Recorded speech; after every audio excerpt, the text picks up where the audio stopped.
Hello दोस्तों, आप सभी का स्वागत है Shri Shyam classes YouTube channel पर। आज मैं लेकर आया हूँ महा मैराथन कक्षा 8 विद्यार्थियों के लिए, कक्षा 10th विद्यार्थियों के लिए और कक्षा 12th विद्यार्थियों के लिए। Rajasthan board, MP board, Bihar board, UP board, जो भी बोर्ड परीक्षा की आप तैयारी कर रहे हो, ये आपकी क्लास वेरी वेरी इंपॉर्टेंट रहने वाली है। इस वीडियो में हम कंप्लीट टॉपिक देखेंगे। आपके बोर्ड एग्जाम में साइंस सब्जेक्ट से पूछे जाने वाले मोस्ट इंपोर्टेंट एमसीक्यू। तो पहले स्टार्ट करते हैं हम रोग के बारे में। चैनल पर नए हो तो चैनल को लाइक और सब्सक्राइब करना ना भूलिए। तो रोग से हम स्टार्ट करते हैं, ठीक। पहला क्वेश्चन है, डीओटीएस प्रोग्राम का संबंध किस रोग से है? तो इसका आंसर हो जाएगा डीओटीएस प्रोग्राम का संबंध किस रोग से है? तो यह होता है क्षय रोग यानी कि टीबी। टीबी रोग से इसका है ये टीबी। और ये कैंसर होता है असंक्रामक रोग, ठीक। और टीबी को ट्यूबरकुलोसिस रोग भी कहते हैं, ठीक। हमारे सामने टाइफाइड का कारण क्या होता है? कक्षा 12th human health and disease का चैप्टर का बहुत ही शानदार क्वेश्चन। तो टाइफाइड में साल्मोनेला टाइफी बैक्टीरिया से होता है, जिसमें टेस्ट कौन सा होता है? विडाल टेस्ट, विडाल परीक्षण। टाइफाइड साल्मोनेला टाइफी द्वारा। नेक्स्ट क्वेश्चन है, कौन से जीवाणु से मानव में काली खांसी रोग होता है? तो ये आपका हो जाएगा बोरटीटेल परटूसिस यानी कि डीपीटी, डिप्थेरिया प्रोटोटिस टिटनेस।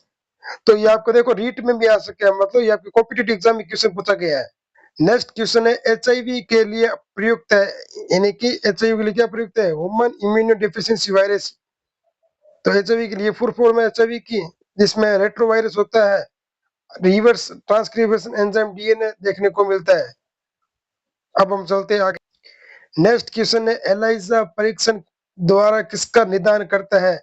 तो आपको पता ही है, एलिजा परीक्षण द्वारा हम एड्स के प्रतिरक्षक का निर्धारण करता है। एलिजा टेस्ट होता है एड्स में, ठीक।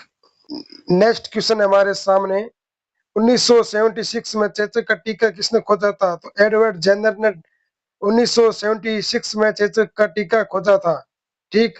ये आपका राइट क्वेश्चन। नेक्स्ट क्वेश्चन हमारे सामने स्क्रीन पर, किस रोग के कारण रक्त में प्लेटलेट्स की संख्या कम हो जाती है? तो डेंगू में। आपको कभी डेंगू हुआ तो डॉक्टर कहते हैं कि आपकी प्लेटलेट्स कम हो चुकी है।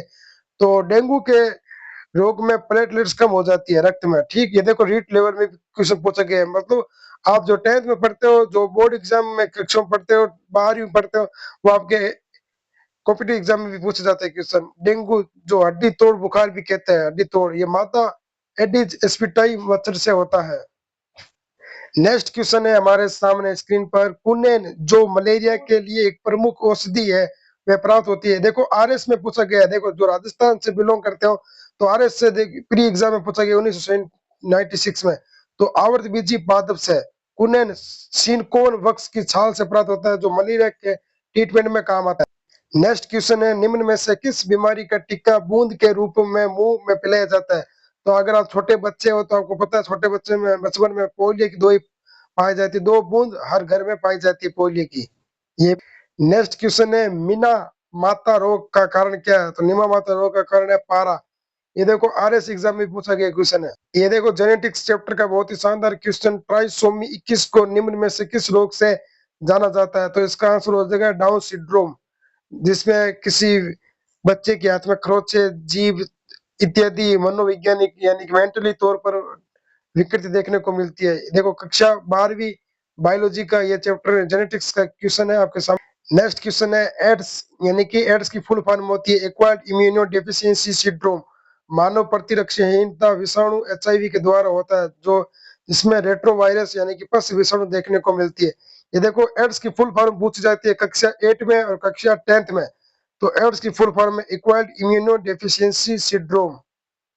नेक्स्ट क्वेश्चन है, ट्यूबरकुलोसिस यानी कि टीबी के विरोध मुख्यतः किस वैक्सीन का प्रयोग किया जाता है? तो बीसीसी, बीसीसी वैक्सीन का प्रयोग किया जाता है। इसकी फुल फॉर्म है बेसिलस कोलमेंट गुरिन।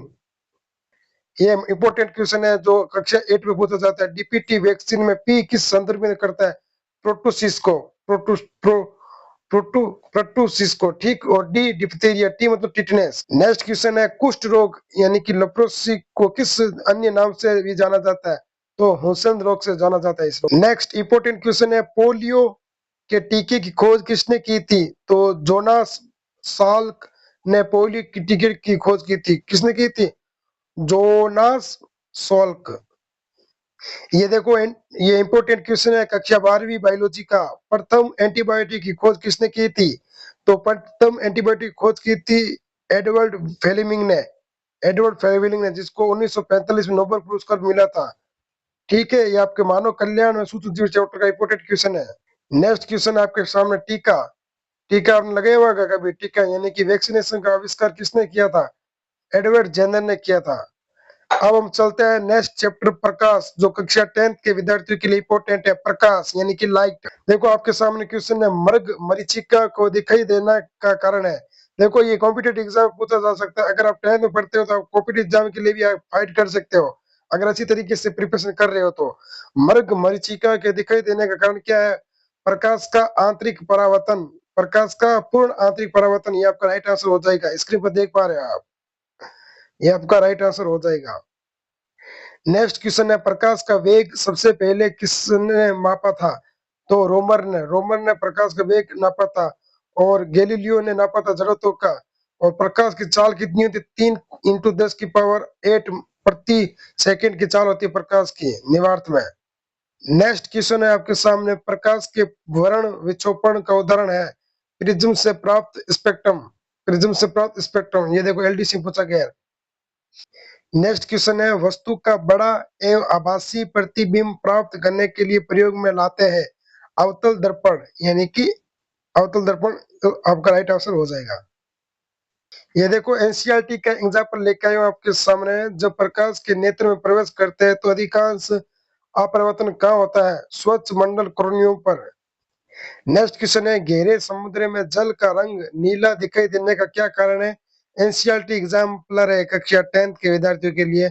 तो इसका राइट आंसर हो जाएगा प्रकाश का प्रकिरण। नेक्स्ट क्वेश्चन है, स्वच्छ आकाश नीला प्रतीत होता है क्योंकि वायुमंडल द्वारा अन्य सभी वर्ष के प्रकाश की तुलना में बैंगनी तथा नीला प्रकाश अधिक प्रकीर्ण होता है। ये आपका राइट आंसर। अब हम बात करते हैं परिसंचारण तंत्र यानी कि ब्लड सर्कुलेशन सिस्टम। अगर आप 10th में पढ़ते हो या 12th में 11th में, जो भी बायोलॉजी के स्टूडेंट हो उन सभी के लिए इंपोर्टेंट है और आपके कॉम्पिटेटिव एग्जाम में भी यहाँ से क्वेश्चन बनता है। परिसंचरण तंत्र यानी कि ब्लड सर्कुलेशन सिस्टम से। तो खोज किसने की थी? विलियम हॉर्वे ने। अध्ययन क्या कहलाता है? एंजियोलॉजी यानी कि हेमेटोलॉजी भी कह सकते हैं। फर्स्ट क्वेश्चन है, एंटीबॉडीज का निर्माण किसमें होता है? तो होता है लिपोसाइट, टी लिपोसाइट और बी लिपोसाइट। और इयोसिनोफिल्स क्या होता है? एलर्जी ट्रीटमेंट, एलर्जी सिक्रेशन करता है। नेक्स्ट क्वेश्चन है, रक्त प्लेटलेट्स यानी कि बीमाणु के संदर्भ में निम्नलिखित में से क्या सही है? उन्हें थ्रोम्बोसाइट भी कहते हैं। ये प्लेटलेट्स की बात हो रही है, आपको पता है प्लेटलेट्स को थ्रोम्बोसाइट भी कहते हैं और मेगोकोरिनोटिक भी कहते हैं और कोशिका के टुकड़े भी कहते हैं। आपने पढ़ा होगा कक्षा 11th का चैप्टर बॉडी फ्लूइड और सर्कुलेशन। तो थ्रोम्बोसाइट कहते हैं प्लेटलेट्स को। नेक्स्ट क्वेश्चन है, रक्त में प्रतिस्कंदक पदार्थ कौन सा है? तो रक्त में प्रतिस्कंदक पदार्थ है हेपेरिन। हेपेरिन, ठीक। और फाइब्रोजन आपको पता है ब्लड क्लॉथिंग में कार्य करता है। और हिपेरिन के साथ एंटी क्लॉथिंग वेक्टर भी देखने को मिलता है, जिसमें मोस्ट सेल जो बेसोफिल्स और एलर्जी सिक्रेशन का। इंपोर्टेंट क्वेश्चन, रक्त समूह का आविष्कार किसने किया था? कॉर्ल लेड स्टीनर ने रक्त का आविष्कार किया था, रक्त समूह का यानी कि एबीओ का आविष्कार किया था। विलियम हार्वे ने ब्लड सर्कुलेशन की खोज की थी। आपके सामने इंपोर्टेंट क्वेश्चन है, मानव रक्तदान के लिए कौन सा रक्त समूह सर्वभौमिक रक्तदाता है यानी कि यूनिवर्सल डोनर होता है? ओ समूह एक ऐसा ब्लड डोनर होता है जो सभी को रक्त दे सकता है यानी कि नेक्स्ट क्वेश्चन इंपोर्टेंट, मानव शरीर का रक्त बैंक क्या कहलाता है? पीला। स्प्लीन में आपका रक्त का निर्माण होता है, स्प्लीन में। और हृदय करता है सर्कुलेशन का कार्य है और किडनी करती है फिल्टर का कार्य है। नेक्स्ट इंपोर्टेंट क्वेश्चन कक्षा 10th के विद्यार्थियों के लिए, मानव शरीर में रक्त के शुद्धिकरण की प्रक्रिया को क्या कहते हैं? डायलिसिस कहते हैं। ये आपका राइट आंसर हो जाएगा डायलिसिस। नेक्स्ट क्वेश्चन आपके सामने, एक किशोर मनुष्य में सामान्य रक्तदाब कितना होता है? यानी कि ये पूछ रहा है हमको ब्लड सर्कुलेशन, ब्लड प्रेशर यानी कि बीपी। तो 120 पाई 80 मरकरी होता है। ये आपका राइट आंसर हो जाएगा। नेक्स्ट इंपोर्टेंट क्वेश्चन, निम्नलिखित उपकरणों में से किसको रक्तचाप नापने के लिए प्रयुक्त करता है?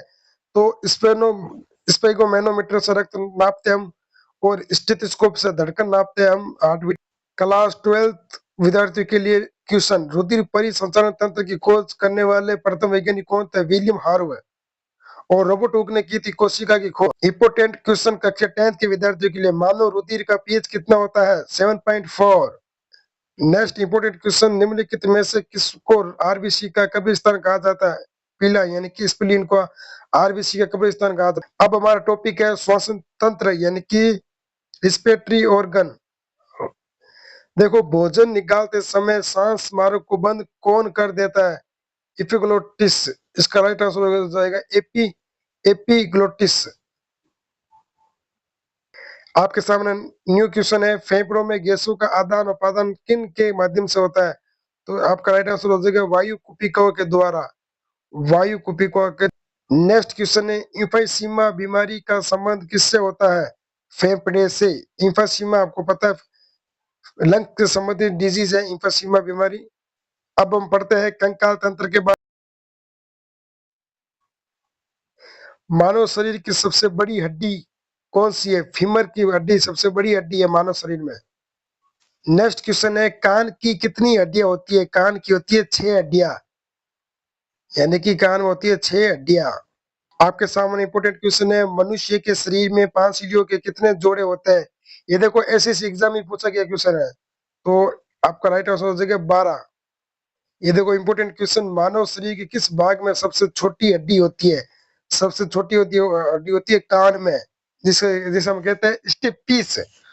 देखो आरआरबी में, एलपी में पूछा गया है, कॉम्पिटिटिव एग्जाम में क्वेश्चन पूछे जाते हैं, आपको अच्छी तरीके से प्रिपरेशन करनी होगी। अब हम बात करते हैं पोषण के बारे में। आपके सामने क्वेश्चन है, विटामिन डी जिसे हम कहते हैं कैल्सीफिरल की कमी से होने वाला रोग कौन सा है? रिएक्टक्स, जिसमें हमारे हाथ पग और हमारी हड्डियों में कट कट की आवाज आती है और हड्डियां कमजोर हो जाती है। आपके सामने क्वेश्चन है, निम्न में से कौन सा विटामिन वसा में घुलनशील होता है? तो विटामिन बी 12 और नहीं, विटामिन ए और डी वसा में घुलनशील विटामिन है। नेक्स्ट क्वेश्चन है, आंवला तथा हरी मिर्च किसके स्रोत है? तो आंवला और हरी मिर्च है विटामिन सी के। और विटामिन सी का रासायनिक नाम है ascorbic acid, ascorbic acid, ascorbic acid, ठीक। नेक्स्ट क्वेश्चन है आपके सामने, रंतोदी का कारण है? रंतोदी विटामिन ए की कमी से होता है, विटामिन ए की कमी से रतौंधी रोग होता है। और गोल्डन राइस में भी विटामिन ए पाया जाता है, गोल्डन राइस।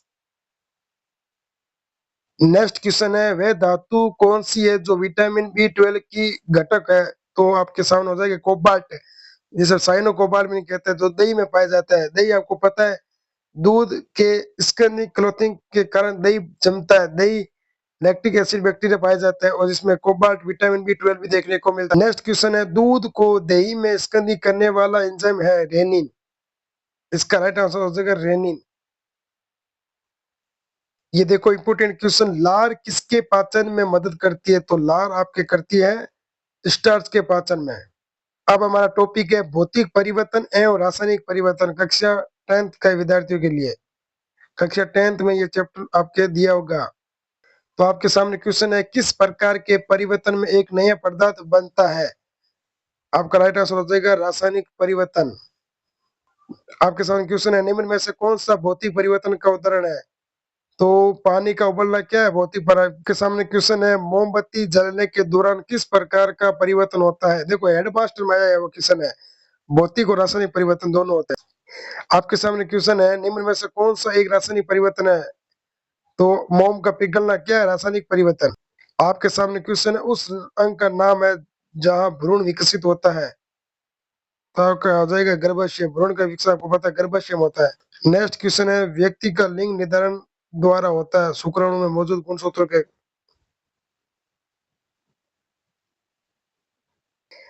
नेक्स्ट क्वेश्चन है, किस हार्मोन की प्रेगनेंसी हार्मोन कहते हैं? तो इसे आपका आंसर हो जाएगा प्रोजेस्टेरोन।